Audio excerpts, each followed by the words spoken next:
അടുത്തത് തുലാക്കൂറാണ്. തുലാം ചിത്തിരയുടെ അവസാനത്തെ 2 പാദവും ചോതിയും വിശാഖത്തിൻ്റെ 1ഉം 2ഉം പാദങ്ങളും ചേർന്നതാണ് തുലാക്കൂറ്.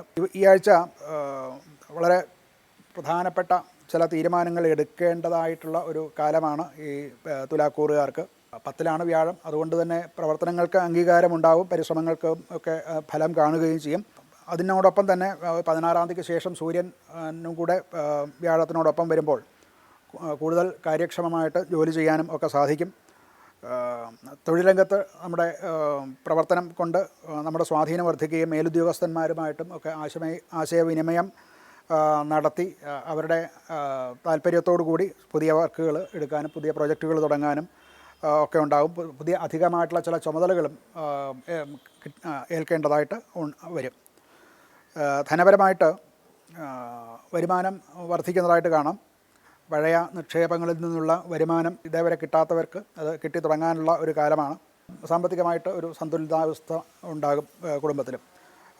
ആരോഗ്യപരമായിട്ട് കുറച്ച് ജോലി കൂടുതൽ കൊണ്ടുണ്ടാകുന്ന ശ്രമക്കുറവ് കൊണ്ടും ഒക്കെ ഉണ്ടാകാവുന്നതായിട്ടുള്ള കഴുത്ത് സംബന്ധമായിട്ടുള്ള പുറം കഴുത്ത് അതുപോലെ തോള് മുതലായിട്ടുള്ള കാര്യങ്ങളെ കൊണ്ടുണ്ടാകുന്ന വേദനയോ അല്ലെങ്കിൽ അങ്ങനെയുള്ള രോഗങ്ങൾ ഉണ്ടാകാം. അങ്ങനെയുള്ളവർ അത് പ്രത്യേകം ശ്രദ്ധിക്കേണ്ടതാണ്. കുടുംബപരമായിട്ട് കുടുംബജീവിതത്തിൽ എല്ലാവരുടെയും പിന്തുണ, കുടുംബാംഗങ്ങളുടെ പിന്തുണ നമുക്ക് കിട്ടുന്നതാണ്. ആത്മവിശ്വാസം കൂടുതൽ വർദ്ധിക്കും.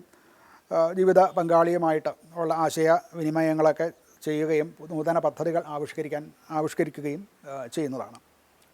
ഇവർക്ക് ഒരു പരിഹാരമായിട്ട് മഹാലക്ഷ്മിയുടെ ഭജനം വളരെ നല്ലതാണ്. അതിൽ അഷ്ടോത്തരശതം മുതലായിട്ടുള്ള കീർത്തനങ്ങൾ ജപിക്കുക, വെളുത്ത പുഷ്പങ്ങൾ മഹാലക്ഷ്മിക്ക് സമർപ്പിക്കുക, ഭദ്രദീപം തിരിയിട്ട് നെയ്യൊഴിച്ച് അത് വീട്ടിൽ തന്നെ വെച്ച് മഹാലക്ഷ്മിക്ക് സമർപ്പിക്കുക.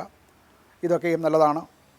അതുപോലെ തന്നെ സ്ത്രീകൾക്ക് വസ്ത്രാദി ദാനങ്ങൾ ചെയ്ത് അവരുടെ അനുഗ്രഹം തേടുന്നതും അനുകൂലമായിട്ടുള്ള ഫലം ഉണ്ടാക്കുന്നതാണ്.